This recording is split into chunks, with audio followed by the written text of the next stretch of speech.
చాలా ధన్యవాదాలు. ఈరోజు రాష్ట్రంలో ఎదుర్కొంటున్న ప్రధాన సమస్య మిర్చి రైతులు, మిర్చికి గిట్టుబాటు ధర అనేది లేకపోవటం అనేది ప్రధాన సమస్య.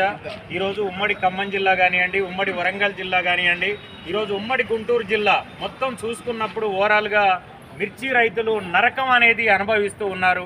దిగుబడులు కంప్లీట్గా తగ్గిపోతూ ఉన్నాయి.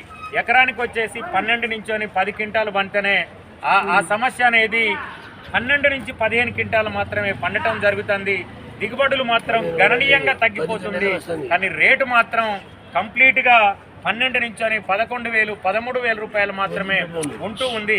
గతంలో 20 నుంచి 25,000, 22,000 రూపాయలు కింటా ఉన్న మిర్చి ఈరోజు సగానికి సగానంగా పడిపోవటం అనేది ఎంత సిగ్గుచేటు అంటే ఈ ప్రభుత్వాలు దీన్ని ఆలోచన చేయాలి.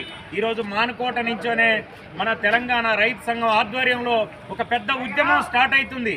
ఈరోజు మిర్చి రైతులు ప్రధానంగా ఉమ్మడి వరంగల్ జిల్లా, ఉమ్మడి ఖమ్మం జిల్లాలో 12 లక్షల మంది రైతులు, 12 లక్షల ఎకరాలు మిర్చి సాగు చేస్తున్న రైతులు ఉన్నారు. ప్రధానంగా మన మహిబాద్లో 80% మిర్చి మీద ఆధారపడుతున్న చిన్న సన్నకారు రైతులు మొత్తం టోటల్గా పెట్టుబడులు పెట్టి ఆగమవుతున్న పరిస్థితి ఉంది.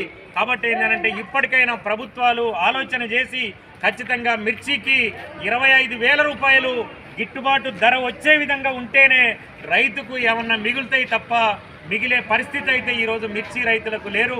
రానున్న రోజులలో ఇంకా ఈ పోరాటాలని ఉధృతం చేయడానికి తెలంగాణ రైతు సంఘం ఆధ్వర్యంలో పెద్ద ఎత్తున ఉద్యమాలు రావాలి. దీని వెనకాల మిర్చి రైతులందరూ కూడా ఉండాలని చెప్పి మిర్చికి గిట్టుబాటు ధర 25,000, మిర్చికి గిట్టుబాటు ధర 25,000. వర్ధిల్లాలి తెలంగాణ రైతు సంఘం, వర్ధిల్లాలి తెలంగాణ రైతు సంఘం. ప్రభుత్వాల మండి వైఖరి